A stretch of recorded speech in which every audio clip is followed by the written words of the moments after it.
Let's go! I was checking out the scouting report, and I don't see nothing but bums.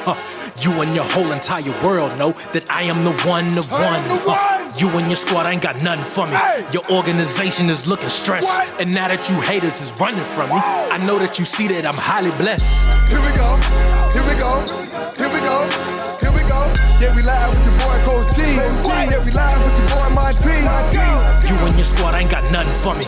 Your organization is looking stressed. And now that you haters is running from me. You know what time it is, episode 16. We are here. Welcome into another edition of The Rewind, wherever you may be or however you may find it. I'm the captain of this ship, the El Capitan, Monty Moss. My co-host, Bryant, Garvin, will be with me shortly. But just want to give a quick update in terms of where we're at in terms of merchandise. I did say a few weeks ago that we will be getting ready to come out with some stuff. This is just part of it, a short set, shirt and short. You can get, it will be coming out within the next few weeks. This is just a sample, but you can get this shirt and the logo in any color you want. Blue with white, red with yellow, green with yellow, green with blue, whatever. Shout out to our guy, our vendor who takes care of us, Dre, aka Daryl, does a good job in terms of our merchandise where he did the hoodies. So we have our shirt sets coming out. We'll do a little bit of marketing for that, as well as a raffle giveaway for some brand merch, as well as a sweatsuit that we have created as well. Spring is here. Summer's around the corner. So want to make sure everybody's styling and profiling some GSC3 merch. So I'll keep you guys posted with that for the next few weeks. But other than that, love you guys. Appreciate the support. If you haven't, please subscribe to our YouTube channel at @TheRewind_GSC3, as well as follow us on all social media platforms at @TheRewind_GSC3. We do this thing every week, 16 weeks strong. My producer, Chris, shouted that out earlier. I thought that was really remarkable in terms of just giving ourselves some grace on the journey that we're on. But we couldn't have done without the love and support. So appreciate everyone who's liked to subscribe to our YouTube channel.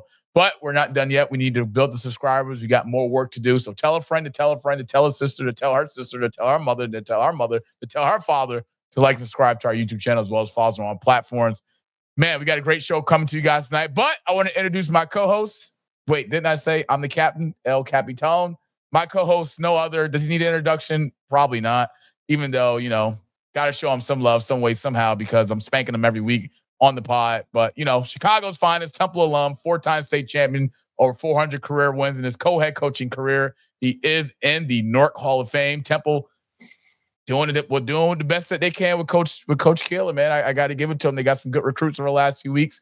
We'll see what that transitions into. But want to welcome my co-host, my brother that's a part of this rewind journey. Ball-headed Chicago's finest, BG, Brian Garvin. What's good, Pop? Good to see you, brother. How you doing? Hey, what's up? We're going to leave Casey Killer alone for now because he hasn't had a chance to show what he can do. But, I have some opinions already, but I've saved that for August and September and October and wherever else, November, December. However, I want to give a special shout out to two people.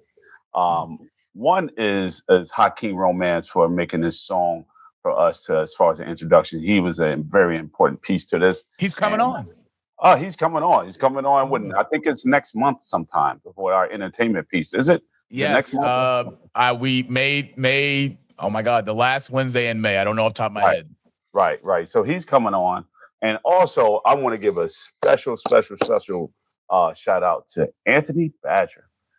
Anthony Badger, man, a guy, he's on here and on GSE3 on our Facebook page. He basically have the stats. He has with daily stats, daily scores, and games. He updates this stuff daily. I'm so impressed by that because he keeps me in the loop of a lot of things that's going on in the sporting world. And I just want to give him a special shout out for doing that.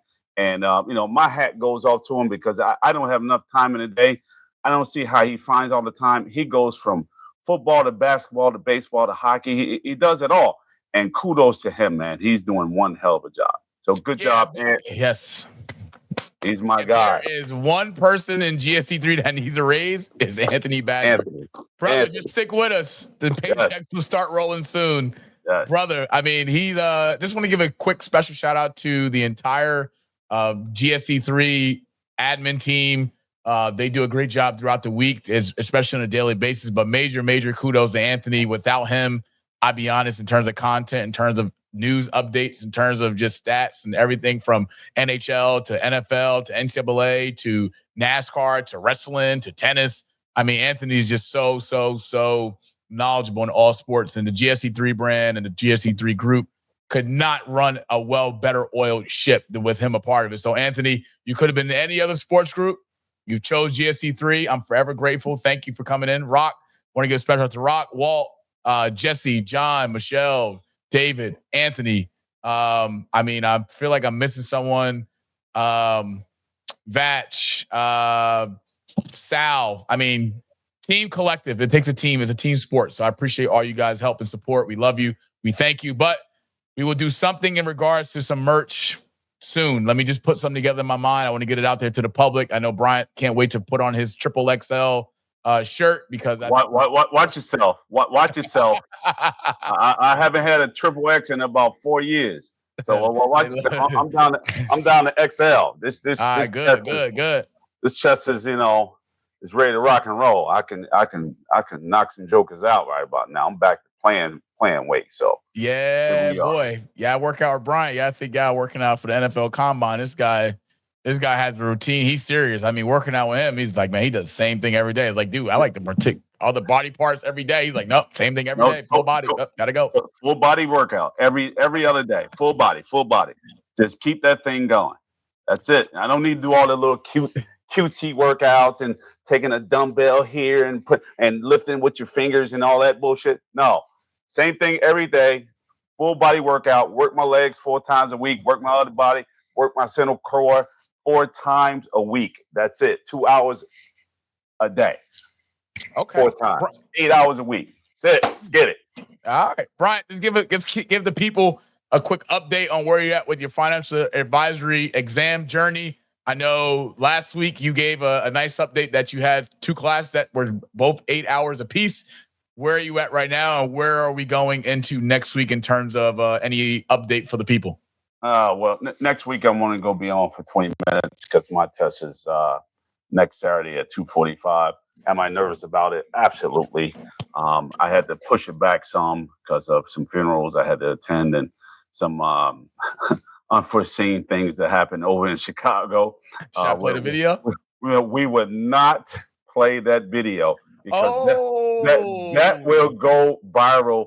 But you can tell America about the Pat story, right? But look, let me tell you something. Got it. Let me tell you something. Patch is cute. That was ugly. That was ugly. Somebody almost got a little 1-2. He said some, few choice words, but that's okay. I was professional. I acted correctly, and I did the right thing by walking away. But I do not challenge me in public because you will see the best of me. I'm taking beet juice and I'm sitting there. I'm taking celery and cucumber water crap and mix it. And I'm calming myself, and I'm doing this deep breathing exercises, and I'm cleansing my soul to prevent from knocking a motherfucker out. So there we are, and that's where I am. So let's get this show on the road. Appreciate it. We got a good guest tonight. I want to give a special thanks to my dog that's coming on. She is kicking ass and taking names in the field of women in sports movement, but let me introduce her. This person here is a digital content specialist at Fox Sports and a video producer at IBT Media, where she is in charge of social media, YouTube strategy, SEO, and video production for various shows in sports, including NASCAR, FIFA World Cup, MLB, the World Series, Super Bowl, and studio shows such as The Facility, First Things First, The Herd, All Facts, No Breaks with Keyshawn Johnson, and more. She is also a fantasy football and Formula One betting analyst with IBT Media. She graduated from the University of Louvain in May 2020 with a Bachelor of Arts in Communications and a minor in Business Administration. In May of 2022, she earned Master of Arts in Sports Management from the University of San Francisco, Bill Russell's alma mater. The great Bill Russell. Love him. When she is not working, she is at the beach or at a concert, which she'll talk about when she comes on because she's a big Beyonce fan. Go Beyonce fans. With family, friends, and on the basketball court or watching Netflix. However, I definitely want to give a special thanks to Nicolette. But without further ado, let's bring her on. Nicolette Rojo, the great Fox Sports 1 in the building, LA's finest in the house. Nicolette, appreciate you taking the time to come on Rewind. Welcome. I cannot tell you what your experience will be tonight with Bryant and the hot seat as my co-host, but you will definitely have a good time. How are you? How are things in Sunnyside, LA? Pretty great, Monty and Bryant, and thank you all for having me. Things are great. It's ironically a little cloudy right now, but we got a lot of sun coming up, so I'm doing fantastic and having a good time. It doesn't rain in sunny California. They never rains. Oh God! You're doing a perfect job. Wait. Public service announcement, right? Do you know that I am a 8-time Grammy Award winner for Best Shower Performance? No one does it like me, baby. Nobody does it like me. Shower performance. You know, that's when I turn up my vocals. Oh, you shout. It means you only take a shower 8 times a month. That's what that means? No, you fool. I'm a 8-time Grammy Award winner for Best Shower Performance when I wash my behind every single day. I've been voted in by the people. Shout out to my fans that have voted me to be a Grammy Award for Best Shower Performance. Because, you know, when that song comes on, you know what song I'm talking about? You know what song I'm talking about. What do we listen to in Texas? Look, I don't know. What's the name of it? This ain't Texas. Take your time. What's the rush? Oh, we're going 2 different routes. All right. Hey, look, I better watch out, man. My album coming out soon. Chris will be the producer. The executive producer. It's coming out soon in stores. Shout out to the people, man. I love it. Nicolette, what's good, man? What's going on? I'm good. I better have a VIP invite to this album release party. You at the album release party. You backstage. You in a limo with me. We gonna let Bryant walk because he laughing now. But when it go #1 on the Billboard charts, he gonna be calling me later. I'm telling you right now. Got to speak it into existence. Nicolette, I was in this business for 10 years. I don't stand a chance. He don't stand a chance. In fact, he's last in everything. There ain't first, there ain't last. I get it. Yeah, it's just last, boy. Last. Just don't.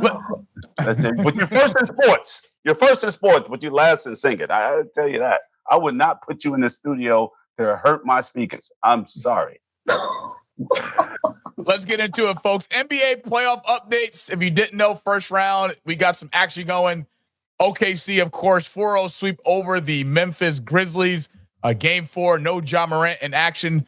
Fun fact about the Oklahoma City Thunder, if you did not know, they are 32-8 on the road. 32-8. That's a damn good job that Sam Presti and that front office built it with this team. Shea Alexander, of course, leading the series in scoring. Memphis without Ja Morant in Game 4, of course, with an injury. Man, when you look at this series here, OKC, of course, have been battle-tested all year. They've shown why they're #1 team in the West, if not arguably the best team in the NBA. Bryant, I'm going to start with you because, you didn't have high hopes when we talked about this a few weeks ago about this series coming into it.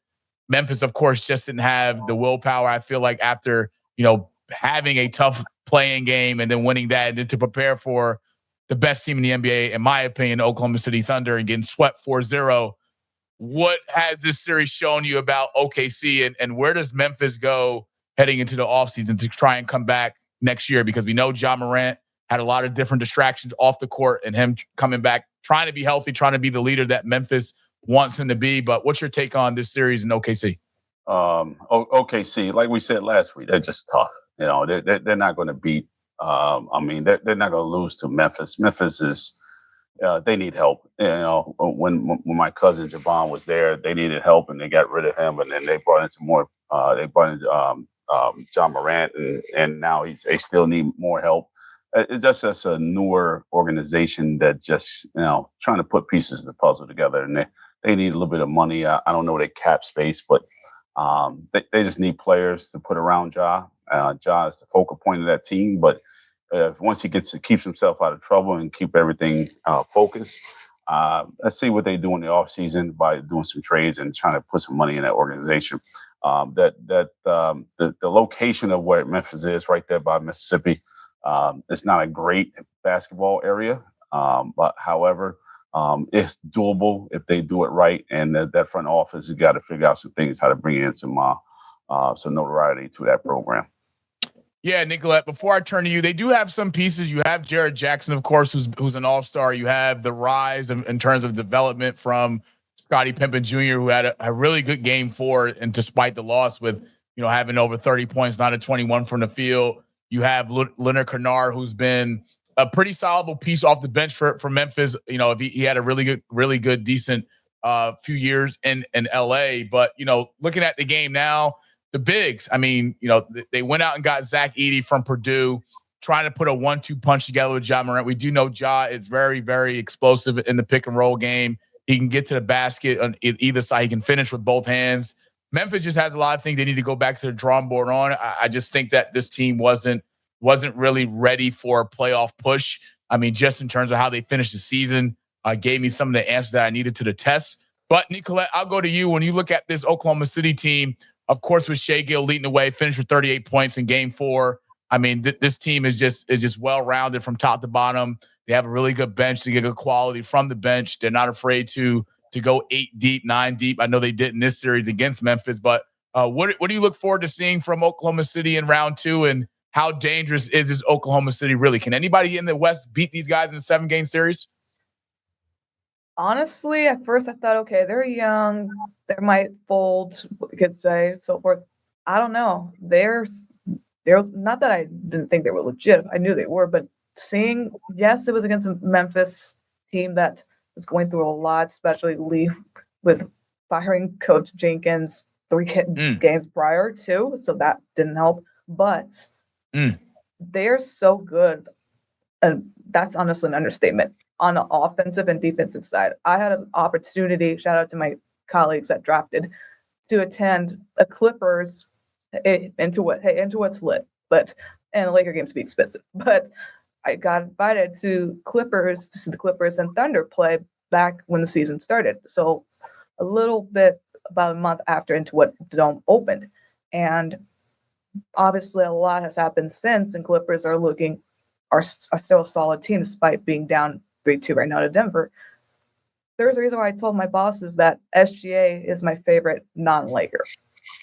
Yes, he gets all those annoying calls, and yes, as a fan, it's annoying, but he's, especially when you watch his poise on the Canadian team over the Paris Olympics, that to me stood out of how mature he is. He's an incredible scorer. He's solid on defense for being so fluent on offense. That's not really common. You find that in guards in combo guards, really. I think also having a duo like a Caruso and Dortz as 1 veterans and 2 defensive, I think it's underrated. Yes, I'm not going to pull a Nico Harrison and say defense wins championships, because it's not 2012. But I think when you have that cohesive unit, and especially when you're young, that is so important. And their coaches, I've also noticed their coach really emphasizes of, not that they're embracing, but they're understanding really quickly, this is a physical game, and they're just they like to treat it like basically like blacktop ball. And that's something I wish my Lakers could honestly do. And ironically, they're the more experienced team, but we'll talk about that later. So I look forward to them dominating. Do I think it's going to be a forced sweep moving forward? No. But I think this team is poised to go to the finals. I think they have the firepower. And when it's playoff basketball, you have to have a good 8-man rotation. And they utilize it so well. Just killing, and obviously Arnstein center and so forth. This is going to be a fun team to watch, not just then. And Sam Presti is GM goals, honestly GM goals. And I'm nervous as a Lakers fan for them to come in the future. Yeah, we should be because, Sam Presti and Oklahoma City Thunder, they have a ton of first-round draft picks just in the vault waiting. I look forward to seeing who they will face, the winner of Denver and Los Angeles Clippers.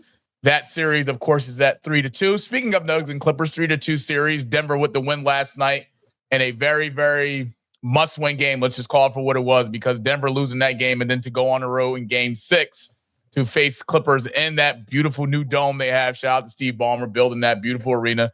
Probably will never be as good as Staples Center, but you got to give credit where credit is due. It's a multi-billion-dollar facility, and when I look at this Denver game from last night, 131-115, which are final, again allowing 131 points in the NBA playoff game still bothers me. That grinds my gears because I just can't wrap my head around it. But Denver came out ready to play. I mean, let's just give credit where credit is due. Joker, there was no way in hell Joker was going to allow his team to lose Game 5 at home.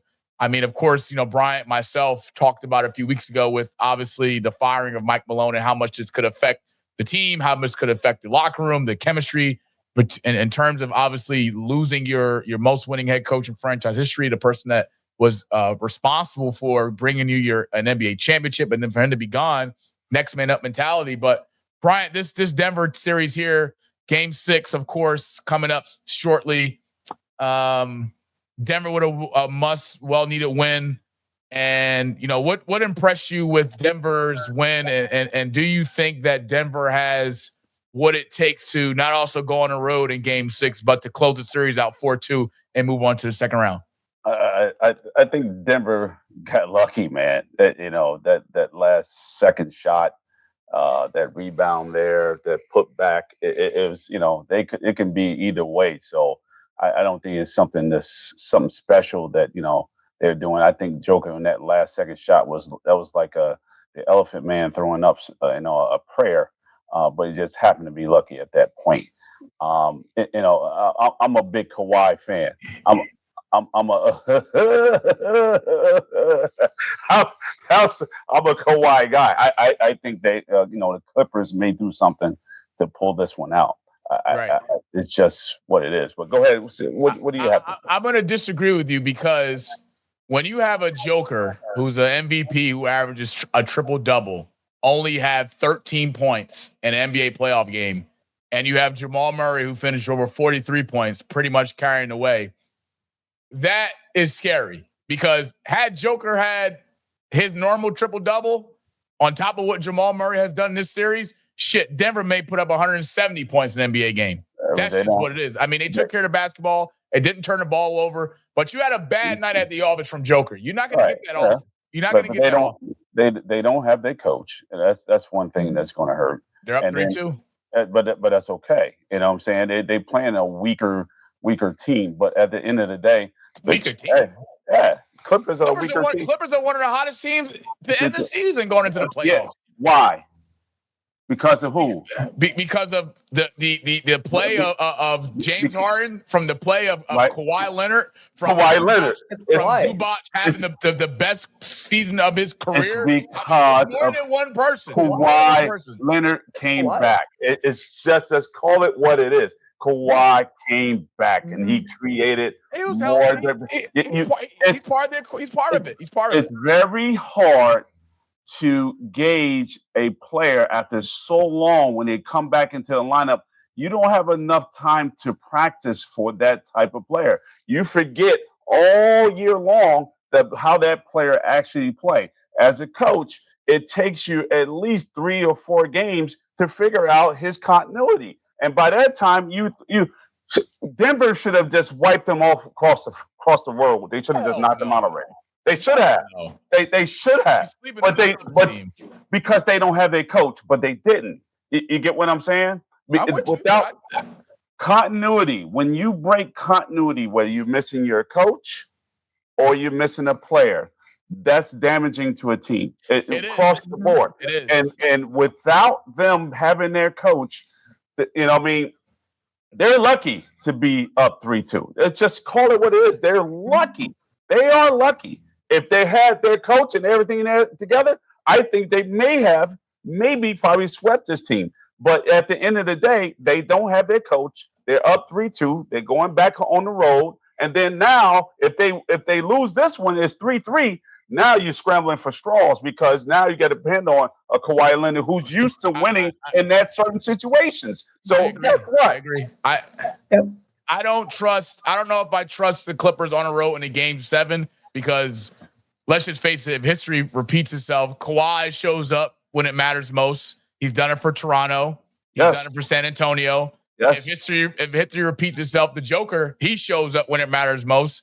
And I just feel like in terms of pieces and firepower, it leans more towards the Clippers than Denver. I mean, let's just face it. When you have Jamal Murray scoring 43 in a game, that's hard to stop. And then you got Westbrook coming off the bench. That's another motor. That's another 6-7 gear that not a lot of teams have the luxury of having. He comes off the bench. He gives you 22 points. Look, a Joker with a bad night at the office is scary as hell for the Clippers. I thought defensively, the Nuggets did a pretty good job of trying to get him involved, but I liked how they made adjustments to get Jamal Murray going early. You get him going early, let the game come to you. We know what Joker's going to do. He's going to go out there and get his double-double, triple-double easily because that's just what he does. But the Clippers going back home, they got to be ready to go because you can't afford to have, James Harden have 11 points in a playoff game. James Harden is your second leading scorer on the team. You need him to show up. You need him to be productive. Kawhi Leonard's going to go get his. That's not a problem. Nicolette, what do the Clippers need to do in Game 6 to tie this series to force a Game 7? And what do you look forward to seeing from the Clippers in this Game 6 matchup against Denver? One, I look forward to Kawhi just being playoff Kawhi, like vintage Kawhi. And we already know he's going to get it. I look forward to see what they do, especially defensively, because a player like Joker, you're not going to stop. Nobody's going to stop him. It's his supporting cast. So I look for them, just watching them a little bit this past game. Something they got away from was some similar to what the issue with the Lakers have. Now, obviously, different teams and different schemes. They were overhelping a little too much, in my opinion. Now, with Jamal Murray heating up, which is a he usually torches the Lakers, so now he's an LA torture, but he's an LA guy, I guess. They're gonna have to really focus primarily on stopping that. You got great pieces with Denver, and I think in Denver, it's all basketball, as y'all know, is mental too. Denver has that mental game. Now, firing Malone definitely doesn't help, but I think the difference between what separates them and Memphis, besides their players and schemes, is the discipline, in my opinion. And going back to the Clippers, however, yes, into what is not staples in terms of, home crowd and stuff. But it's different in a way because someone who's been to too many damn games in both arenas, they actually have, unfortunately, yes, Laker fans, call me on the comments, whatever, I don't care. Fans, because that's a whole nother story, but they have fans who are ready at the wall, they call it. And yes, there's still a lot of Nugs fans, but believe it or not, there is in LA, but they're going to be prepared. And I've seen a difference, even in person, of a Clippers team without a Kawhi compared to with a solid one. And this is the best I've ever seen. James Harden needs to step up. 11 points is unacceptable. And unacceptable. You cannot. And he was off to a hot start, but he needs to pick it up, feed Zubac a bit more, look for Chris Dunn, step up more, got a bunch of pieces. They have that. Yeah. It's more of a can they close? And Denver, I would agree that Denver they flat out got lucky. Literally in Game 5, and they were close. So how can you be lucky? 131 to 115 was the final. Jamal Murray scoring 43 points was luck. I meant sorry, that was my bad. No, Game 4, the tip in, that was my bad. No, okay, perfect. Game 4. Now, Game 4. That was luck. That was luck. That was Game 5. That was just Jamal. Aaron Gordon's game-winning dunk at the buzzer. That was. It was nice. Speaking of Los Angeles, I know we talk about the Clippers. They're down 3-2. this I play the fifth. particular next topic is very sensitive, so y'all better tread lightly because I'll snap. I want to give a special shout out to my high-end cigar family. I love those guys. Shout out to my high-end family. There's one person in particular that really pisses me off when he talks about the Lakers. And he also pisses me off when he likes to talk about me being an 8th grade gym teacher or dressed like an 8th grade gym teacher. Shout out to my brother Eric, the manager of High End, does a damn good job. But I'm not cool with them calling me a fucking 8th grade gym teacher. I dress like one. High End is the only place that allows me to come in with my age because I'm dressed like a 12-year-old. I can't go anywhere else. Shout out to my Signatures family. I can't go there after hours because they card me at the door. Eric, just a great guy. We do actually have a bet on this Lakers and Timberwolves series. We bet a cigar. But in all seriousness, the Lakers are in a must-win game tonight. They're down 3-1. I particularly want to talk about JJ Redick and his beautiful masterclass of disappointment. Because Bryant, let me tap into your brain as a coach. You've won state championships. You've won big games. I look at game 4. And when you go an entire half without making a single sub, when you have Scott Brooks, who's been to an NBA Finals with the Oklahoma City Thunder, tons of experience. You have a Nate McMillan who has tons of experience, who's brought the Hawks to an Eastern Conference final. He has tons of NBA coaching experience. And you go an entire half when you have a 41-year-old LeBron James.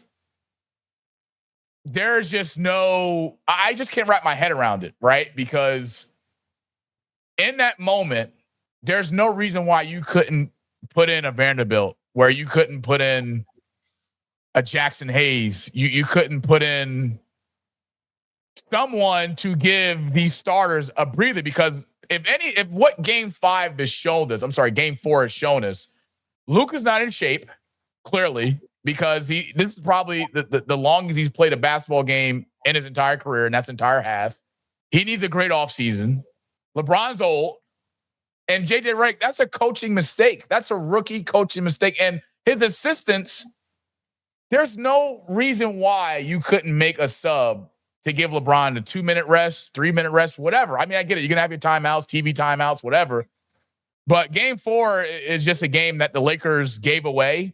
Timberwolves, make no mistake about it, Anthony Edwards is him. I mean, he is baby Michael Jordan in the 80s. I mean, he goes out and gets buckets, talk his shit right to your face. He just don't care. I mean, his playoff performance in game 4, he had 43 points in game 4. 43 points, belt to ass.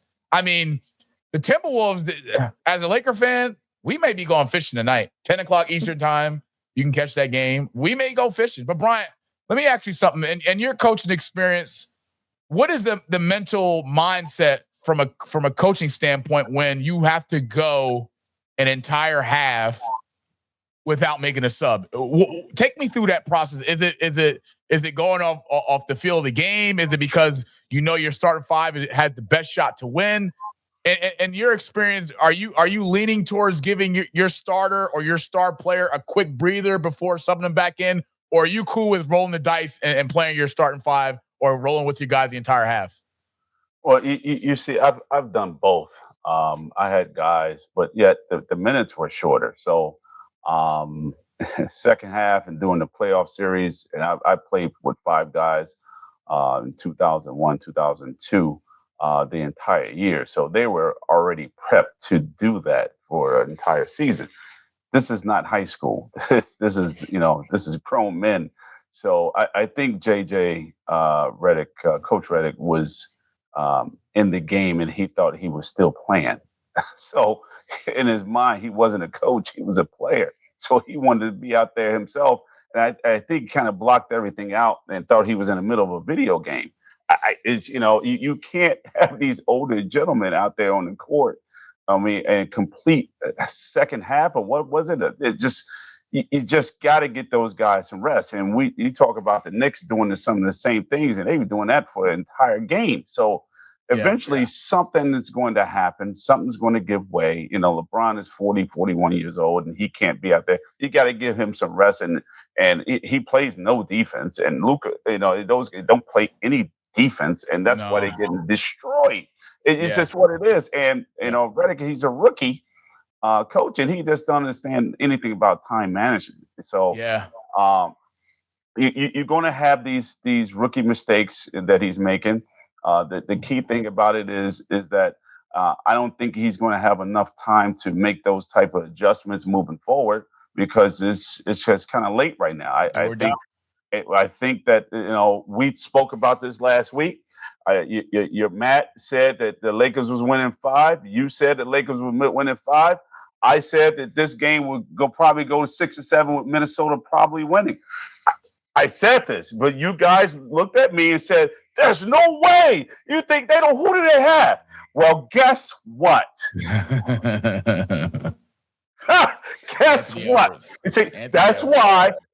And Matt coaches. He coaches, but me, I'm a mastermind at this game. In football and basketball, I can see players and how they play this game from start to finish. And I can tell you that the Lakers were in trouble because those two guys are a freaking issue. LeBron and Luca, they cannot defensively keep up. And if they're on the court for a long time, you're going to lose every single time. LeBron was so damn tired, he couldn't even inbound the ball. He couldn't even do it. He was exhausted. Turn the ball over. Yeah, he was exhausted in that situation. So, look, he threw an error pass, and they wound up loose ball. Next thing you know, gone. It was stolen. He can't even get back, and he's going to leave during the course of a game when there's still time on the clock. That right there, I think I would have threw a chair. I don't give a shit. He was 41, 50 years old. I would throw a chair at his ass because he's almost in my era. So, at the end of the day, respect the game. Coach Redick, you have to come up with a game plan to win tonight. Yeah. To push this to game 6, or your ass is done. And better yet, shit, the Lakers will be going fishing tonight. I mean, look, I'll say this: when you have LeBron James who plays 46 minutes, you have Rui Hachimura who plays 41, Luca Doncic playing 45, Finley Smith playing 40, Austin Reeves playing 35. And then your next 4 guys play less than 10 minutes. That's just concerning. I mean, it's Nick's attitude. It's Nick's attitude. That's just what it is. It's Tom Thibodeau 2.0. And I get it. In the moment, you roll the dice, but in an NBA game, it's a game of runs. First team to 100. No one plays defense, but in a playoff game, you got to be strategically more critical in terms of game management and managing your star players' minutes because there's no need unless you're put into a position tonight where it's win or go home and you're at home. Now you have to think about the idea of, depending on how the game goes, you may have to play LeBron and Luca another 40 minutes. And that can catch up. And what we've seen from Minnesota and Mr. Anthony Edwards.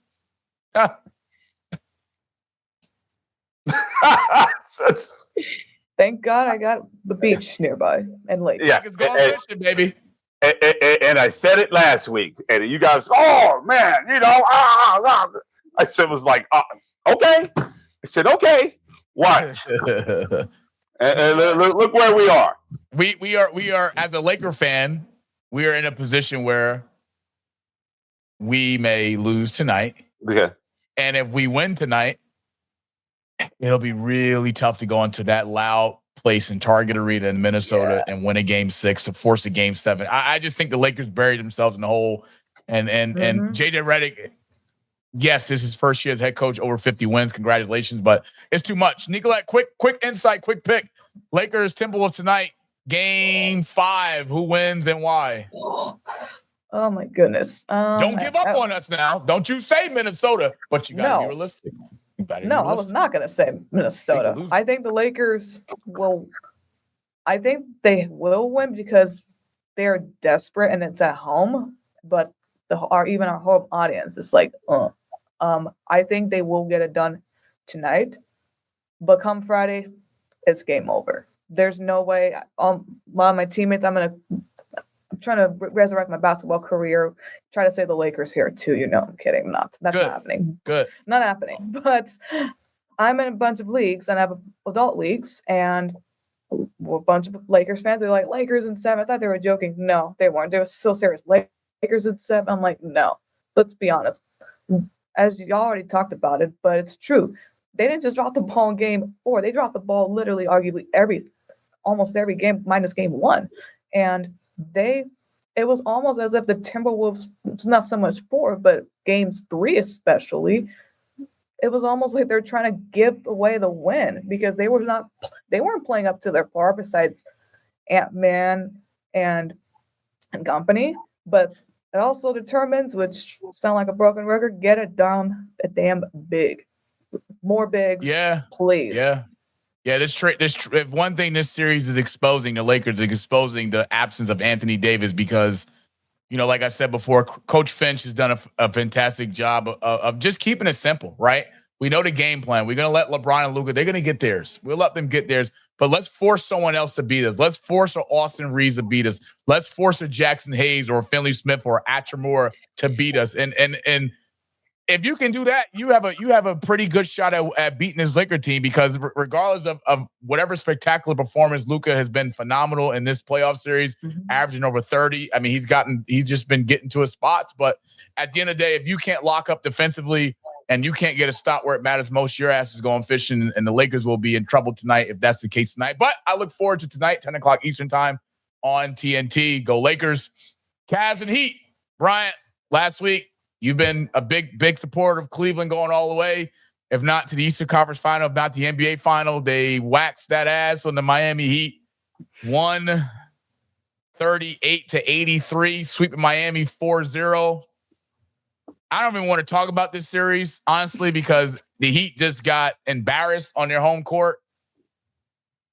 Cleveland is just what the job Coach Kenny Atkinson has done for this year's squad.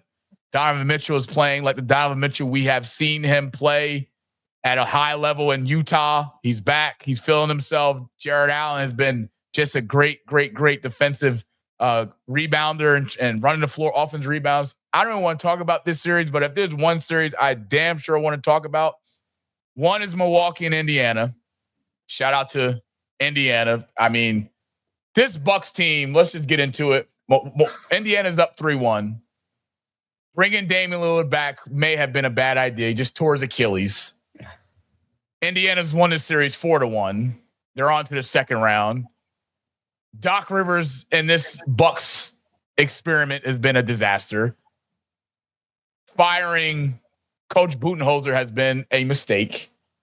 And I don't know how Doc Rivers stays employed. I mean, maybe I need his agent because maybe I'll have a job forever. But let's just face it, folks. Giannis, I'm okay if Giannis wants to leave this year. I really am. He owes the organization nothing. He's brought them a championship. He's done everything he said he would do. And I just feel like the pairing of him and Damian Lillard just hasn't panned out to what at least a lot of fans like myself expected it to be. The Bucks play better without Damian Lillard on the court. Let's just call it for what it is. And offensively, when you have Damian Lillard and Giannis on the court at the same time, offensively, there's not a rhythm, there's not a flow, there's not an identity. The ball doesn't move, right? Because we know Damian Lillard has been one of, if not one of the best point guards in the last few years, especially in late game situations. I'll take him as a closer any single day of the week. But it's just been depressing to see Milwaukee go down 4-1. I said a few weeks ago, actually, when Ish was on, that Milwaukee could win this series. I actually picked them to win this series, but I was wrong. And shout out to Tyrese Halliburton and the Indiana Pacers coach Rick Carlisle getting his guys to the second round. But Brian, how disappointed are you? Not also with the injury of Damian Lillard tearing his Achilles, but what this Milwaukee season has been, because in my eyes, it's a failure. What'd you say? Again, last week, I did say that the Pacers will smack that booty, and they did. And I said, I would love for the Pacers because I can walk to Indiana like 30 seconds from my house back on 82nd and Muskegon. Shout out to my east side of Chicago peoples. That's right there by Indiana. But anyhow, Giannis, I think that he may wind up being a Laker for whatever reason. I don't know. He's starting rumors. He's Starting rumors. He just may wind up being a Laker. I think he's had enough. Milwaukee is back to being Milwaukee of the ones that I've known since I think was it Dallas Comagese that played there or man, the old players back in the 70s. I don't think you were even born back in those days. I was not born in the 70s, sir. No. Yeah. Neither were you. So Milwaukee was they were tough back in those days. I think Kareem Abdul played there, if I'm not mistaken. Yes, he did. The great, yes, yes, Oscar Robertson, those guys. They were Brandon tough. Jennings. They were, Terry Cummings played there. So they were pretty good. And then after that, it just fell apart. And now, guess what? They got the wrong head coach. He's just. He's just not it. It's just not the guy. Why would you fire a guy that won you a national championship? I just wait. What?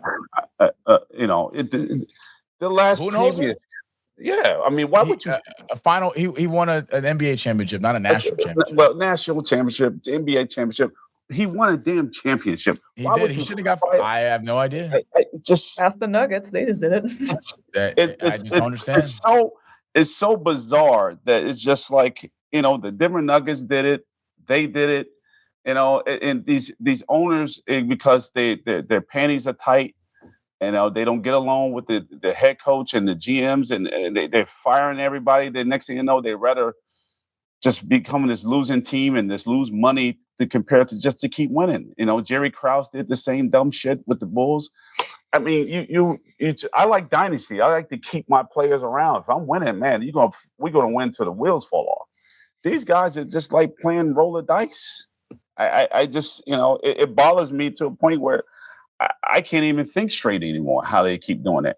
But yet they would keep coaches like Billy Donovan. He hasn't done shit. And what has he been at for 10, 11 years? He's been there since 2020. It felt like forever. The fucking guy has a 500 record, and he's still there. Like what? Is mediocre the okay now? Tell me so I can go apply for a job so I can be mediocre, and I won't settle for mediocre because I'll be an asshole. I like to win, but the qualifications of winning is that you get fired tomorrow. I don't want the job because I'm a winner. So at the end of the day, that was just a bad fire. It's a bad hire. You know that he's not going to do what he's supposed to do in Milwaukee. The team is getting ready to change. It's getting ready to turn over again. It's going to get younger again. We've seen this rat race before, and it's going to fail. And at the end of the day, Cleveland, and get back to them, they're tough as hell. And defensively, man, I can't see anyone getting past them. It's just my opinion. I think to put up 138 points and held them. Go ahead. And held them to 85? 83.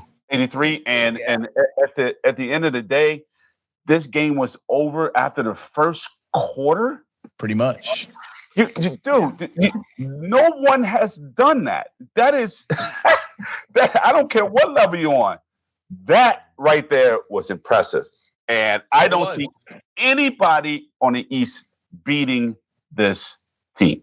Yep, they have a date next round with the Indiana Pacers. I look forward to seeing that series. We'll talk about more of that next week in terms of predictions for the series.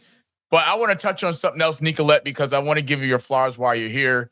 You've done a phenomenal job. We've had the opportunity to break bread offline in our conversations. And, of course, you are a woman in sports. And this platform, The Rewind and Global Sports Entertainment 3, we're all for women in sports. We've been blessed, I should say, to have some really good women in sports, young like yourself, in your career on the grind, come on and bless us with the presence. But for you, it's one of those things where, you've been fortunate to have the opportunity to work for a Fox Sports. And I'm sure there's a lot of women, aspiring women in sports out there that would either want to be behind the scenes like yourself or be on camera or on the sidelines as a reporter. But just talk to us a little bit about, of course, your journey from getting to college. And I know in college you have all these different ideas and you want to get in the business, right? I know that was it for me, putting all my eggs in one basket, not settling for a plan B, trying to get in the business and in some way, somehow get a foot in. But talk to us a little bit about that and what this experience of your journey has been like for you to now be also not employed at a multi-billion-dollar company, but to make connections and to rub elbows and to help Fox continue to grow with all different shows that you're a part of and you know, heard that and Colin Cowherd being who he is and First Things First and just what Fox has going on in general. Give us a little bit of insight about that, as well as a little bit of insight on where you are right now personally in your career and what that's meant like to you, what that has meant to you. Yeah, absolutely. So I always, like you touched on, I always want to work in sports. I was a former college collegiate basketball player for the University of LeBron outside of Los Angeles. Good old Division III, and Division III college is college. And I was a big fan of the well, not quite OG, but semi-OG, ain't that old, but semi-OG Sports Center before, not this current Sports Center, the Stuart Scott Sports Center. And I was like, ooh, I would watch it mornings before I went to school. Like, ooh, how do I get in front of the camera? How do I do that? Not knowing, that's why I really developed the sports on top of playing basketball and a little bit of football and volleyball. Flash forward to college, on my way to practice, I got injured in a car accident. Nothing super serious, but it was enough to where, one, couldn't really play competitively as I should, as I normally could. And two, even at the D3 level, there's a lot of physical therapy, a lot of time commitments, and being a communications major, emphasis in journalism, a lot of field work wasn't going to work out. Then I did what a lot of retirees do and watched up athletes like myself and go to the broadcast booth. So I did a lot of play-by-play for LeBron Athletics. Basketball, of course, football, baseball, softball. Best sports to start play-by-play career, by the way, because it's slower paced. And some soccer. And then flash forward to May of 2020. Obviously, you know, the pandemic. Graduate over a screen. Got into graduate school in 2022. I knew, okay, I like the business side. I got my comm stuff. I got the journalism. I got this. What's next? How do I get from here? That was when I learned digital media was already trending and it's already getting hot. COVID really just expedited it. And that was when I really appreciated the art of storytelling. We know storytelling from the E60 or 30 for 30 or now Netflix series to more human interests like Humans of New York on social media. It was more of how do I connect that with social and other stuff besides the journalism, because I grew over time. I grew out of it, quite frankly, but I still have those writing muscles, just like we would with muscle memory with shooting the basketball. Yes, if you haven't touched a basketball in a while, you're going to lose. You're not going to be as great as a shooter, but get some work in and you're like, oh, I still kind of got it. That's when I realized. And then I've always wanted to work with Fox Sports. I had an offer prior to COVID, ended didn't happen because of COVID. Tried again in 2021. I can relate. Fun times. I can relate. Not a fun time, but it's called adversity, and hopefully nothing like this exists again. But that's another topic. So fast forward to 2021, I got it. Well, it was virtual, but California, very strict rules. You got to take it. You got to do what you got to do, and pay. Just do it. Got the luck. Started YouTube strategy because I always loved YouTube, even back in the day when it was considered the devil in elementary school, and now everyone can't live without it. It's arguably the most really successful and monetarily the best platform to use, quite frankly. And so that started from 2021 up until now. I didn't expect it to go into more social media, to really focusing on TikTok and Instagram and vertical video. 80% of Fox Sports Digital's content views and engagements come from vertical video. So doing something like that, getting the opportunity to work in, it's always having that hunger, that mama mentality of what's next. Or my boss likes to call it, and Monty's gonna be excited, the Belichickian thing, on to the next. And on to the next. Yes. I know. It hurt me. I know. I had to do it. Shout out to Goat Belichick, baby. Goat Belichick. I love him. What's 73 minus 24?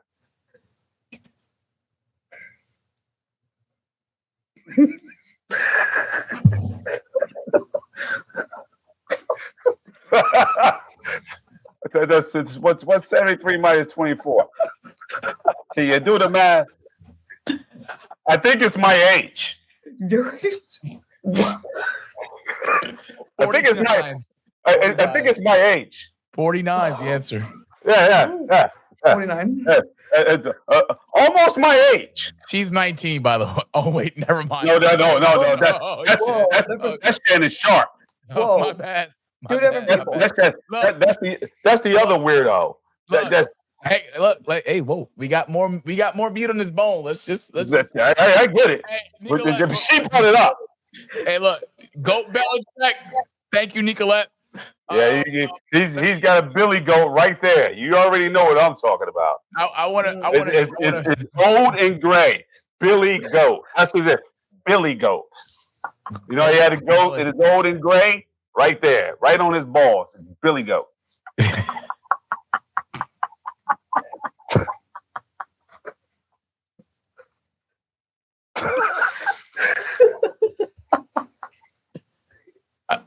I have to put up with this every week. I just don't know. Nicolette, let me pick your brain for a minute, because again, you've overcome so many obstacles in your young career, especially in college. I know what it's like to be ready for an opportunity that you work hard for and to get the opportunity to do, and you're so excited and there's so many things going through your mind and you're planning for so many things because you know, like, the opportunity that presents itself, what it can do for you as far as getting you to that next level where you're trying to go. And to get denied by COVID, I can relate. But we had to move forward. We had to pivot. The power of the pivot to put yourself in a position. But for all the aspiring women in sports that may not want to be behind the scenes, or may not want to be in a digital space, that may want to be on air, maybe want to be sideline reporters, production crew, whatever the case may be, what advice would you give to any women out there, young women, I should say, that are aspiring to be in the world of sports? What free game would you give them?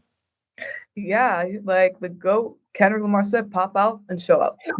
That's it. I'm not going to say anything else, but yes, pop out and show up. And honestly, have fun. You got to have fun while you're doing it. It's a grind. I'm not going to lie. And it's still a grind today. Whether you're day one as an intern or behind the scenes or silent report, especially the silent reporting, or even as a VP, you still got to put in the work, but we got to have fun. We're covering sports for a living. That being said, take your breaks. Please take your breaks. Mental breaks. Oof. Yes, exactly. Take your mental breaks. Take your wellness. That's something I need to tell myself when I was younger and still today. So I got to tell myself to do it too. But, and going back to especially sideline reporting, be ready. Just like if you're playing a sport, coming from basketball, my coaches always told me, be ready, especially if you're not a starter. There's been a time before I became a starter where I wasn't. And you never know. And obviously, Bryant's your coach, fantastic coach, and GOAT coach. You know that you always got to be ready. Hey, this accolades is impressive in Chicago. Come on. Yeah. He does. He's all right. He's okay as a coach. He's all right. I mean, he's blown a lot of games. We won't talk about that. Hey, watch yourself. I haven't blown any game. At least he'll use some subs, so I'll take Dave that. McSwain. I gotta. Oof.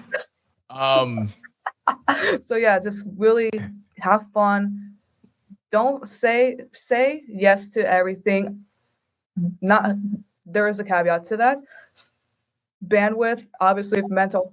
Got to take care of your mentals, chickens, just like what Marshawn Lynch said. So don't kill yourself over everything, but have fun and just really grind. And soak everything in. Mentors have also told me kind of that too. And the best thing to do, especially when you're trying to be a silent reporter or just a reporter out in the field, even production room, shadowing. That's what I did for World Cups and stuff. And ultimately, it ended up me working these damn events.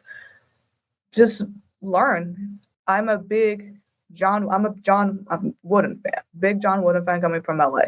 And he used to say, and I read his book for graduate school, his autobiography for graduate school, that the success, the big pyramid and so forth.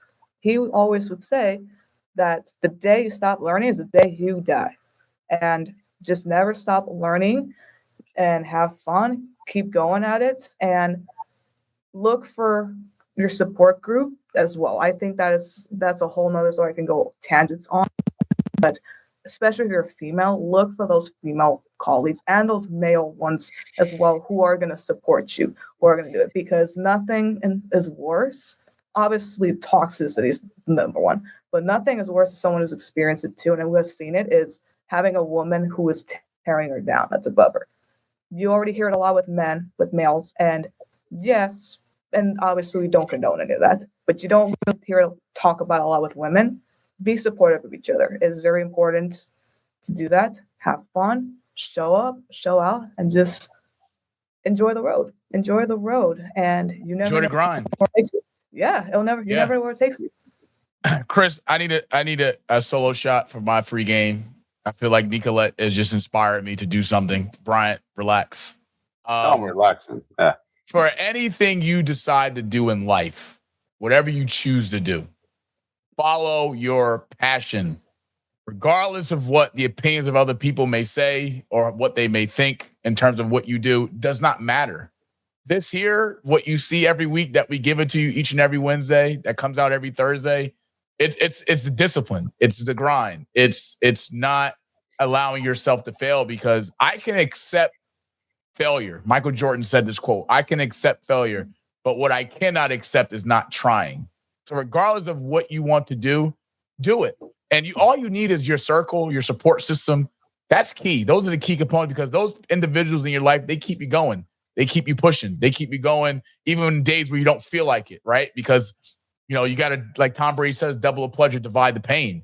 And you got to be able to take risks. I mean, this is a risk. I don't know if it's going to work or not. It's my passion. It's what I love to do. I like to talk sports. I'm a broadcaster, like eat, sleep, shit sports. But this could fail. I have Bryant here who's been pushing me forever. So don't be afraid to be fearless. Don't be afraid to put yourself out there on a limb, because you're going to have people that's going to talk down on you. You're going to have people that's going to say, well, I don't think that's a good idea. Because why? They haven't done it yet. Don't take opinions from people who haven't done nothing yet in their life. And that's fine. Everyone's on a different journey. Everyone's going at their own speed. We get caught up in our minds being so young, like, oh my God, I'm not there yet. I haven't made it. I don't have the cars. I don't have the houses. I don't have the luxury of the life. That's okay. You got to crawl before you walk. And I just feel as though Nicolette made a good point with your support systems, because it's important. And shout out to mine. I love them. They push me. They educate me. And, without them, the process of mentally preparing for a show and preparing to do a script and preparing to come on air and talk shit and smack Bryant up every week, those things it's all mental. But you got to have the willpower to not take no for an answer. I mean, I could tell you the bunch of no's that I've took so far, from getting denied from interning at Fox in 2020 to COVID to starting this production, GSC3, and going through the process of that and trying to make everything so perfect. You're going to make mistakes. You're going to fail. You're going to bump your head. That's how you grow. That's how you get better. And you got to be disciplined. You got to have a mind of just mental toughness. And you do need to take your mental breaks, because I know Chris get tired of me every week, but that's just what it is. Chris, you can bring everybody back in. Appreciate it. Free game. Only on a rewind. You're welcome. GSC3. MLB takeaway. Hey, Bryant, there's only been a month of baseball so far. Season just started. Month of baseball. You know who the best team in MLB is right now? You know the best team in MLB? I know you're going to tell me this silly ass Mets. 21-9. 8-2 in the last 10, 13-1 at home, kicking ass and taking names in the month of April. Kicking ass and pitching, number one pitching in MLB. We give up 2 runs a game. That's best in baseball. Pitching has been on fire. And the good thing about it is, with us being 21-9, Juan Soto, our newly expensive player, hasn't even started hitting the ball yet. He's struggling. Shout out to my Mets. We got to improve on the road. 8-8 on the road. It's not good, but I'm happy. I mean, and then if you look closely, right, you see, Bryant's a big Chicago fan. You see the Chicago White Sox down there, 7-22. That team is trailer park trash. And you know who the owner of the Chicago White Sox is? Yeah. Hey, look, like they say, man. Yeah. Do the same beat, same song, same dance, get the same results, folks. But you look at the Chicago Cubs, 18-12 after 1 month of baseball. It's not bad. It's winning baseball. It's over 500. But shout out to the New York Mets. I love you guys. LGM, baby. LGM. Don't say nothing. I'm not saying anything. All-star game. I'll see you in October. Yeah. I will see you in October when the Mets are in the playoffs. See me then. Because I'm not saying anything right now. I know the White Sox suck, and they've been sucking since 2006, but that's okay. Well, NFL draft takeaways. The Chicago Bears. Bryant, give me your takeaway from the Bears in this year's draft. You was pretty upset that they drafted a tight end, Mr. Loveland. Go Blue. Shout out to Michigan. Go Blue. You were pretty upset with the first-round draft pick, but overall, give us your insight and your takeaway from the 2025 NFL draft and the Bears selections this year. They did exactly what I expected them to do, because every time I said, they need to draft this, they went up drafting that particular lineman. They drafted a running back. They drafted everybody they supposed to draft. They just did the shit out of order. Okay, so take us through. We got the first 7 rounds. Here's your picks. What round would you select? What I would have taken the tight end in the second round. You wasted an opportunity to get one of the top premier linemen that are out there on the offensive side. You needed more. They need to at least have 10 to 12 of those guys to protect Caleb. You know what I mean? You missed an opportunity to get that tight end in the second round. You missed the opportunity to get a edge rusher. You missed certain opportunities by taking a tight end. I wouldn't think, in my opinion, and I could be wrong, but he's not a blocking tight end by far. He's especially at that level. He couldn't block worth of shit with Michigan, but now you put him at the next level. It's a terrible blocker. He's 6'5", and he's about that fucking big. So at the end of the day, he's not going to block anybody. He's just going to be like the rest of the tight ends that they use. They, in their mindset, they're thinking about the tight end in Kansas City. That's their thought process behind it. So he's like a third or fourth receiver that they're going to have, in that open set type offense, the gunslinger that's a throwing offense right now in the NFL. That's what they see in this kid as. He has great hands, he has decent speed, and he can take a hit or two here and there, but he's not no 3rd and 2 type tight end. It's just not. It's just what it is. They're going to use Cole Kmet to get the first downs in short yardage on a goal line or whatever it may be. Maybe a 2 tight end set which he likes to use often. But I can see this kid catching more balls than a little bit, because that's why they drafted him in the first round. I don't think they should have drafted him at that spot. Second round, definitely. He wasn't the best tight end there. If you're going to get the best tight end, get the guy from Penn State and call it the day. But they just flipped the order. It just changed it a little bit. They did what they're supposed to do. They just messed it up. What pick here are you really excited to see going into OTAs and training camp as well as preseason? Which player do you think will give Chicago that immediate impact that they desperately need on both sides of the ball from your first 7 round picks? It's tough to say, because I think that every draftee that they had, from a receiver standpoint, from a running back standpoint, they were just average fit-ins for the NFL. They plugged in. So I'm really not super impressed about any of their draft picks. I think it just needs for them for going into this year. It's high needs. It's just extreme high needs to plug in deficiencies they've had over the years. So I was impressed by this. I gave the whole draft a B minus. I thought Wow. I thought that getting the running back from Rutgers, I thought that was a nice plug in, because remember I was telling you they need a running back and they wound up getting him late. I think that was a great idea to get him for cheap, because now you can use him for certain the downs. You can use him in a special teams. You can use him all over the freaking field, and he's a decent running back. He's not great.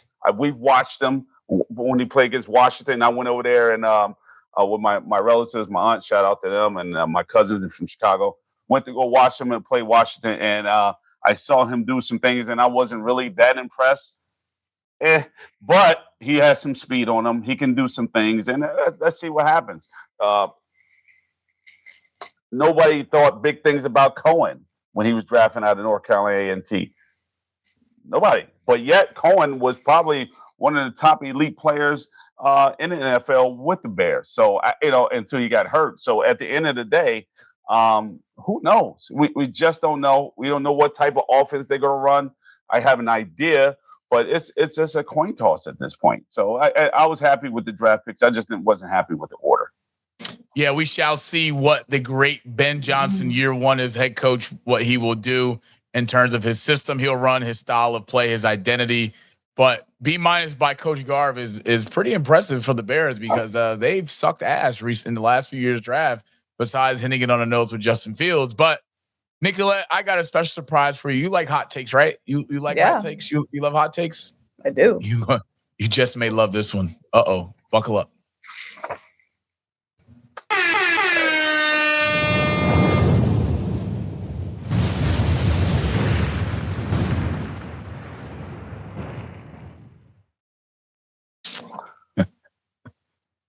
I'm back.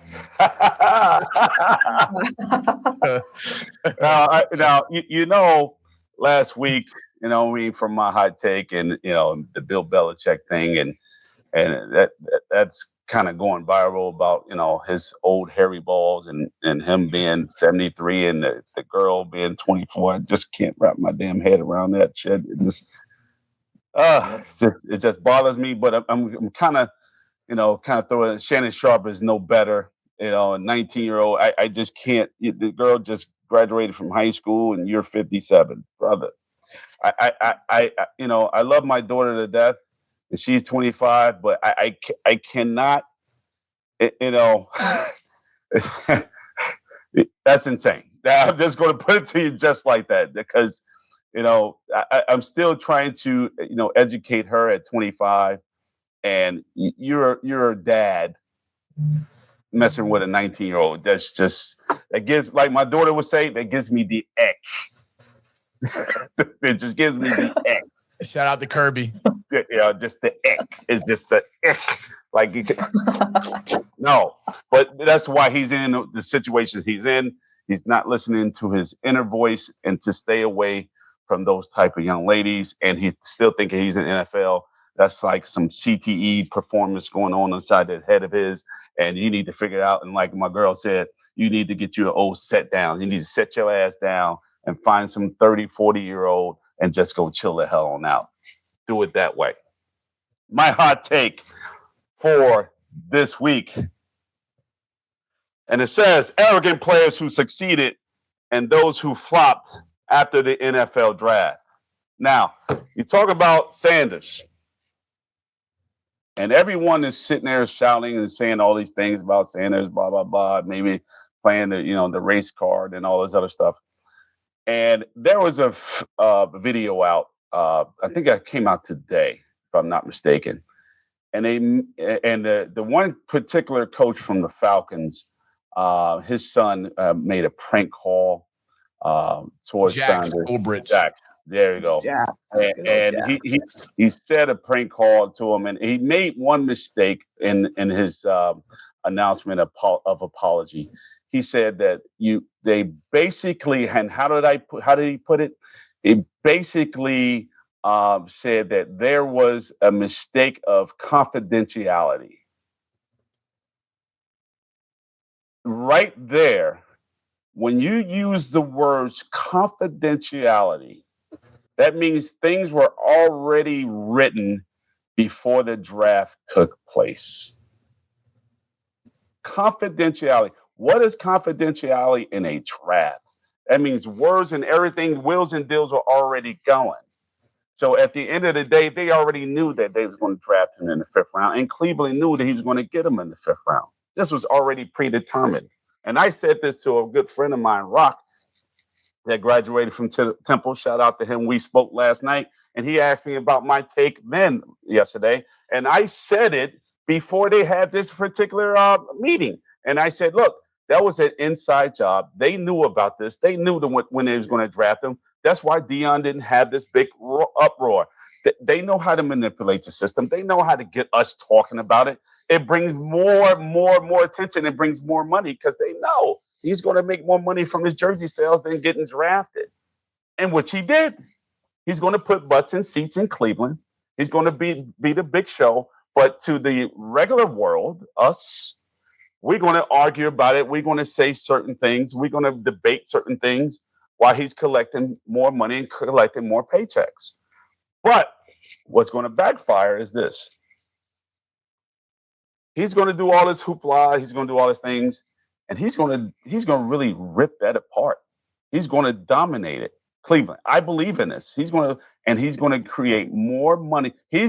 I'm telling you, he's going to do some nasty work. He really, really is. He's that good of a player. He's not a great player yet.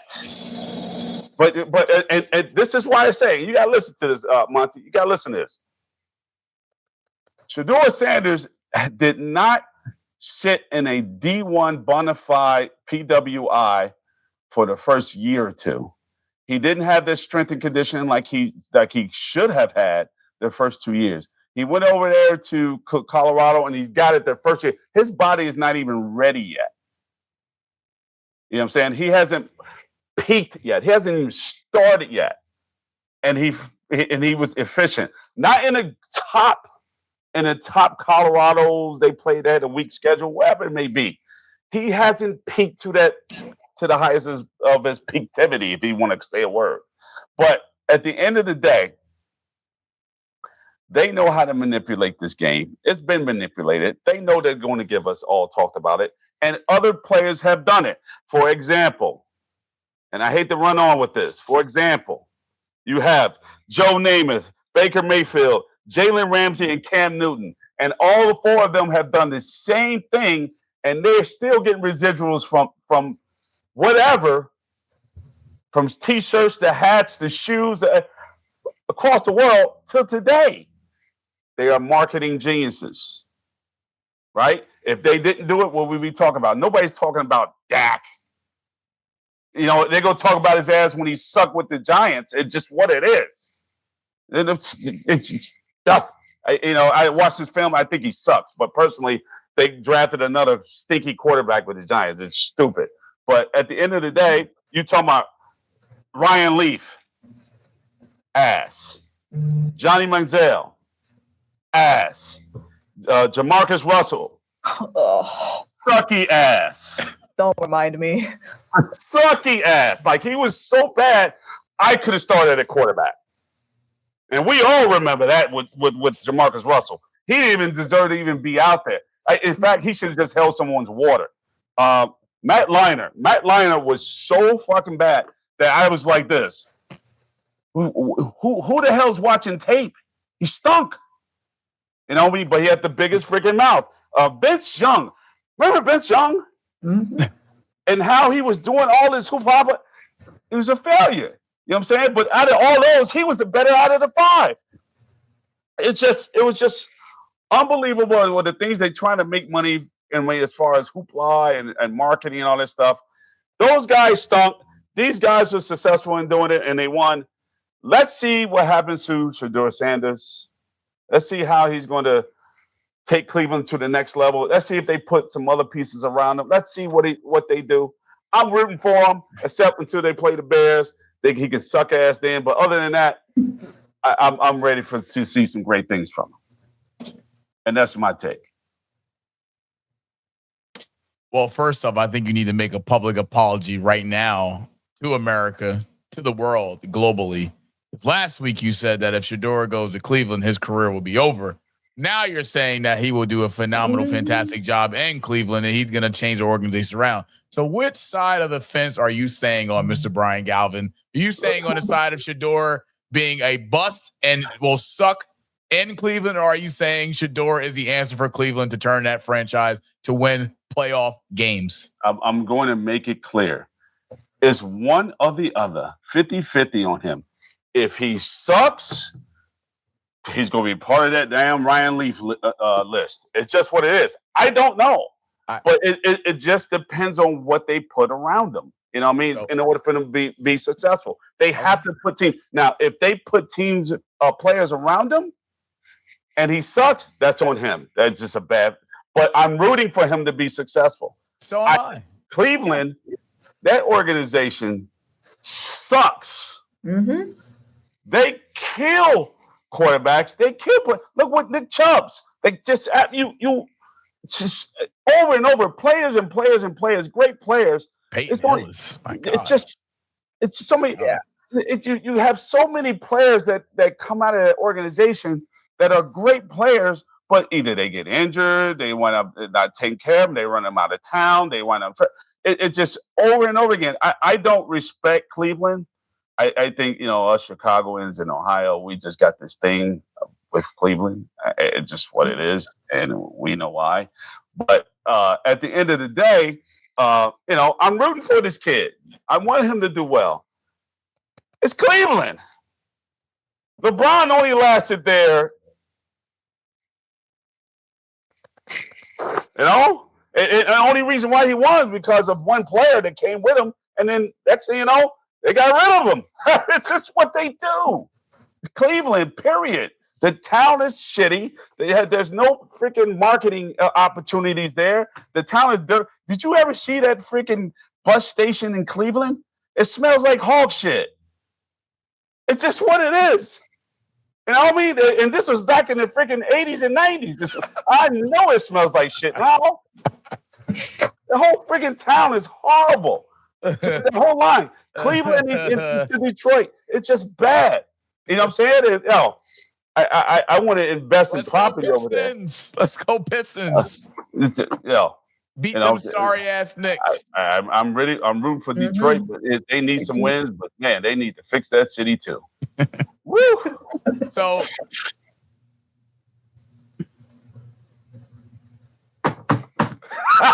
I gave you a lot there. I gave you a lot. So what I will say is this, and I got to be quick. He's walking into a good situation because he has veteran leadership and tons of experience in the quarterback room with Joe Flacco and Deshaun Watson. If there's anyone in terms of mentors to have as a rookie, you're off to a good start, right? Joe Flacco being a Super Bowl champion. He's had a ton of success with Baltimore with multiple AFC championship appearances. He's went up against Tom Brady. He went up against Peyton Manning. He's went up against Drew Brees, Phillip Rivers, Ben Roethlisberger. I mean, I can go on. Deshaun Watson, of course, being the quarterback that he is. Yes, he's took somewhat of a downfall from his playing days in Houston, of course, making the playoffs with Houston under Bill O'Brien. That turned out to be a disaster. Then coming to Cleveland giving over $200 million guarantee. That's turned out to not pay off so much. He's been injured. He hasn't been the quarterback that Cleveland has thought he would be. And, of course, having Amari Cooper, Nick Chubb, who suffered a season-ending injury earlier in the season. But for Shedeur to come in at the 5th round, he has nothing to lose. Nothing. If anything, this adds more flame to the fire because you've had 31 teams pass on you in 4 rounds. Cleveland selecting you for a reason. I personally believe there is no shot ever in America history, football history, that a player of his caliber, a player of his talent to fall to the 5th round. Because every mock draft you've seen from Mel Kiper to Todd McShay, first round.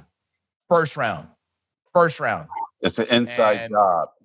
And of course, politically, people weren't happy with him being arrogant to Doble, coach of the Giants, with not breaking down, some tape he wanted breaking down, his response to it, his arrogance. That's his swagger. That's just who he is. If it offends you, don't talk about it. If it offends you, turn it off. Clearly, Dion, his dad, that's where he gets it from, and I don't blame him. That if that's how you carry yourself with the swagger and the cockiness and you being confident in what you do it. You don't have to be what reporters want you to be or be what GMs want you to be. The blue collar stand up guy, and you got to talk a certain way and you got to drink or dress a certain way. Doesn't matter. Be you.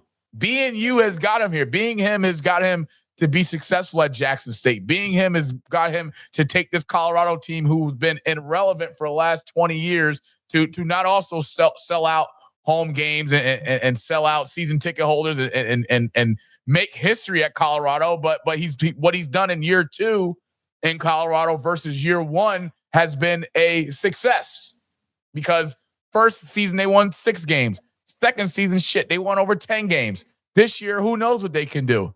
But Shedeur, does he have a lot of things that can be fixed? Yes. Did he have a great offensive line at Colorado? No. Did he have Travis Hunter? Yes. Travis Hunter's now in Jacksonville. Did he have all the pieces he needed defensively to have his defense get stops? No. Did Colorado's offense was the most successful, flashy in the country? Hell no. I mean, Pat Schumer, offensive coordinator, I just don't know. But Shedeur's got nothing to lose, and I'm rooting for him. We're rooting for him. But Nicolette, let me get your quick opinion on this. What was your takeaway from Shedeur not also falling down to the 5th round and being selected by the Browns? But what's your mindset with how Shedeur should approach going into the summer with OTAs and training camp? And what should be his mentality going into the season? Prove them motherfuckers wrong. I love it. Time. Yeah. Say it one more time. Prove those motherfuckers wrong. Passed on, like you guys already touched on. 31 teams passed you. They even drafted Dylan Gable. Come on. And it doesn't matter. Obviously, everyone wants to be number 1. Everyone wants to be first round pick, but the pride being out there, and of course the bread. But it doesn't matter where you get picked, whether you're number 1 or you're Mr. Irrelevant. We've seen other quarterbacks do well, and quite frankly, a majority of them have not been first round picks, other than of course your Burrows, your Goffs, and so forth. Tom Brady. Yes, exactly. My team's owner, is literally gonna pick one out. The Raiders. That's another story. I wish we should have gotten Shedeur, to be honest, but that's a whole nother story. That would have been nice with Pete Carroll. That would have been nice. I would have loved that, but hey, I like our draft. But yes, head in, and also, people are really that concerned. Oh, he's cocky, confident.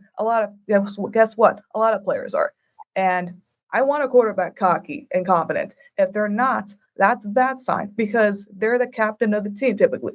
They're the anchor, there's the ship.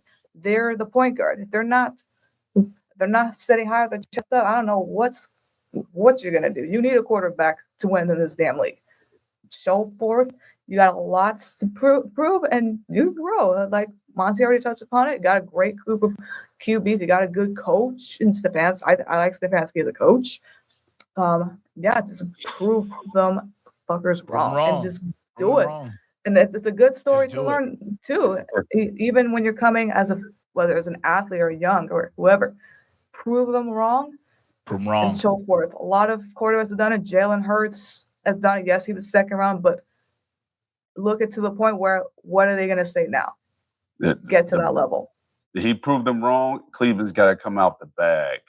Mm-hmm.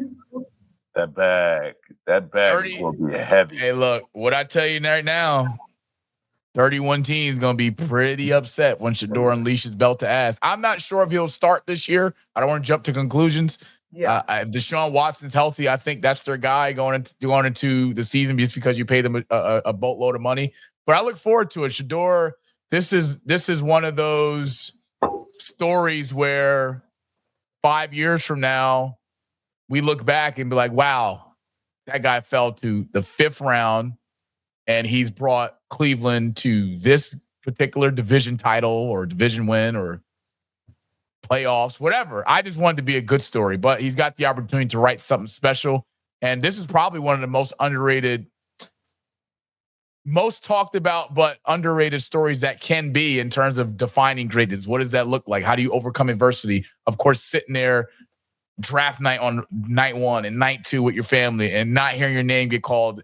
I can imagine what that feeling's like. I'm sure that's a feeling that has to piss you off. And a pissed off Shedeur is not good for nobody. I look forward to seeing what he does with the Cleveland Browns this upcoming year, as well as rather it's on the bench in year 1 or rather it's in some capacity, especially preseason. But we shall see. It is now time for the Rewind of the Week. Let's get into it, folks.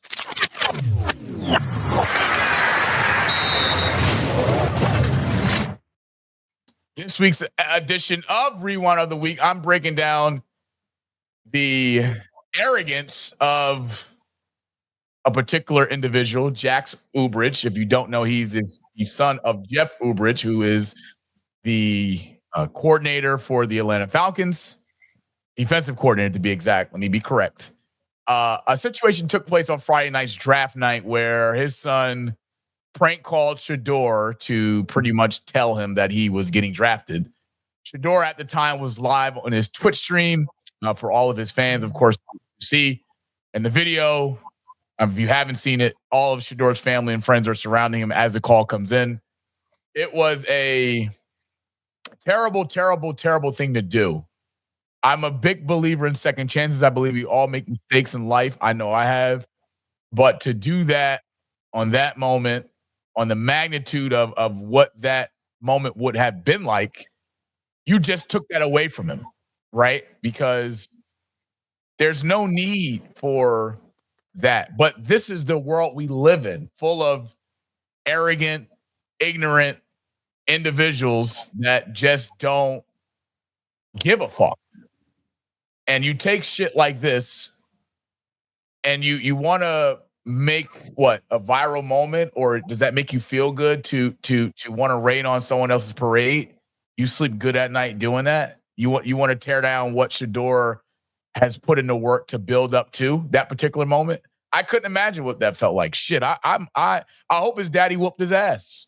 I hope he gave him a nice ass whooping, because not only did you embarrass yourself, your father, the Falcons organization, you've embarrassed your parents. Did they raise you to fucking be that way?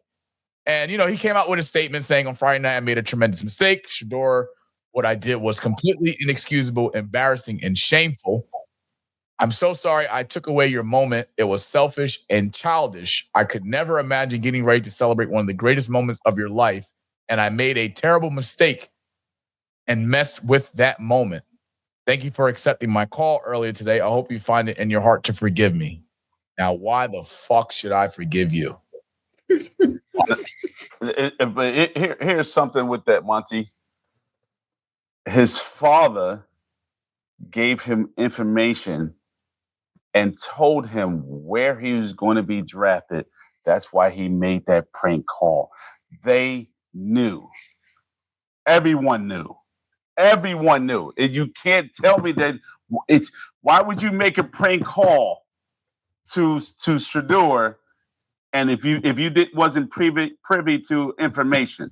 He made that prank call because he knew information, because his daddy told him already. I'm telling you, this was done way before the draft started. They knew that he was going to get drafted in the 5th round before anybody else did.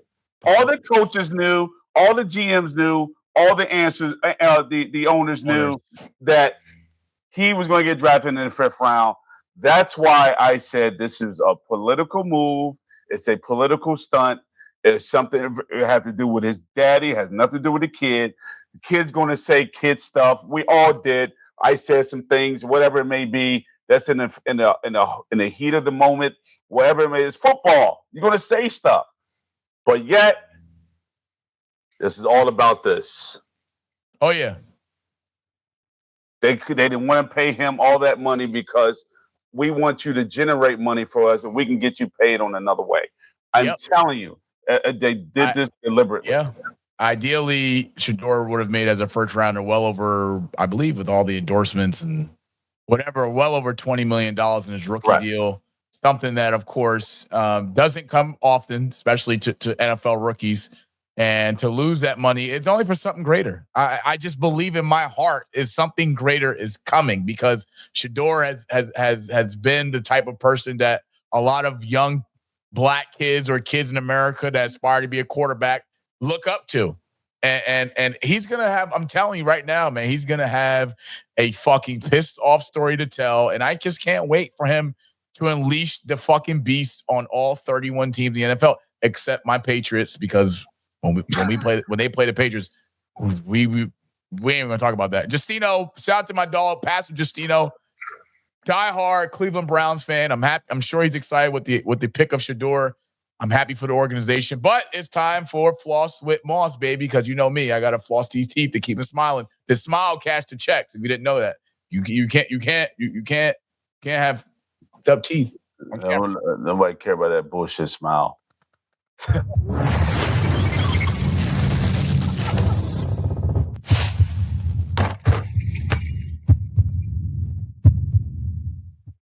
On this week's episode, or edition, I should say, of Floss with Moss, I'm just breaking down something that pissed me off yesterday. Yep, it could be just like that. Pissed me off yesterday. I'm watching the Indiana Pacers and Milwaukee Bucks game. Of course, Milwaukee losing, Indiana winning a playoff series, and there was a particular moment in that game, after the game, where there was an altercation between Giannis, the Greek freak Antetokounmpo, and, of course, Tyrese Halliburton's dad, John Halliburton. This is what the NBA must put a stop to.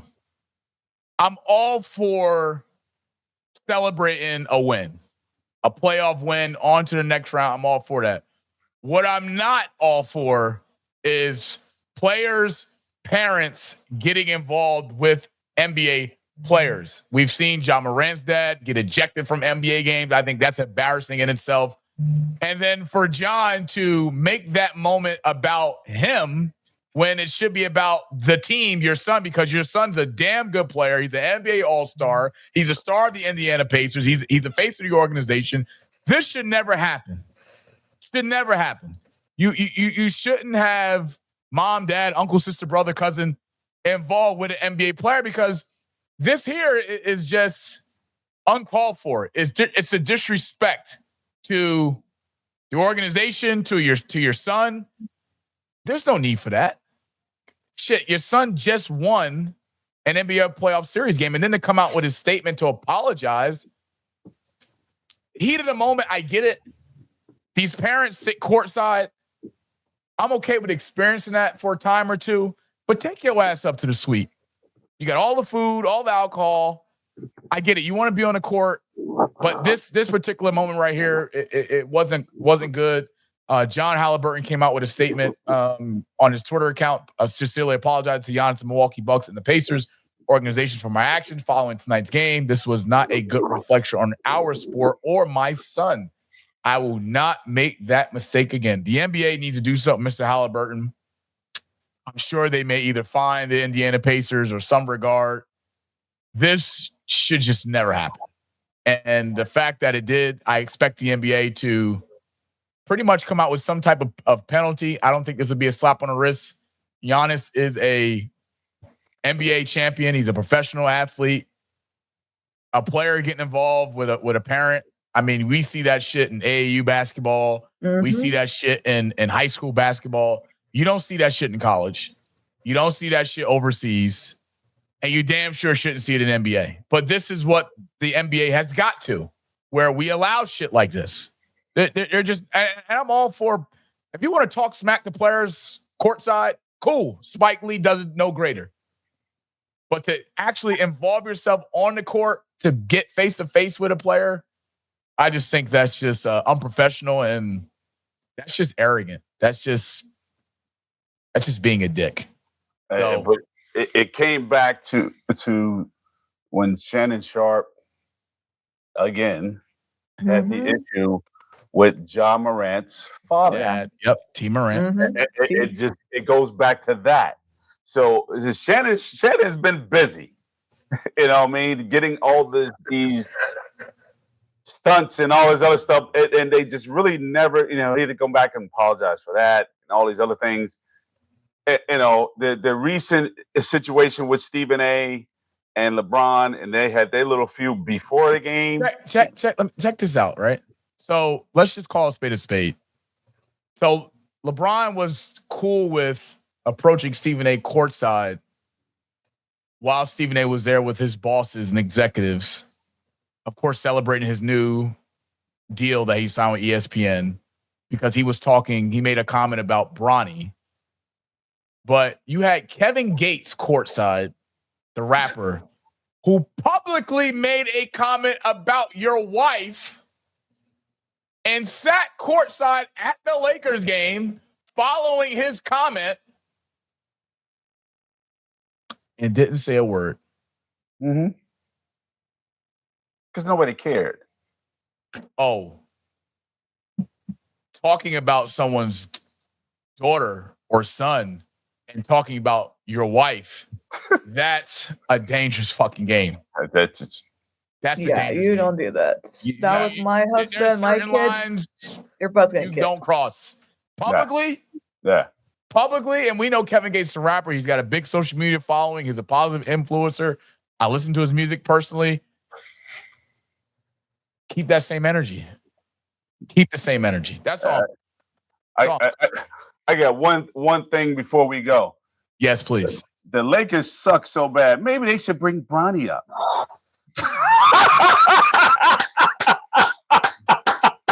JJ, don't put that boy Bronny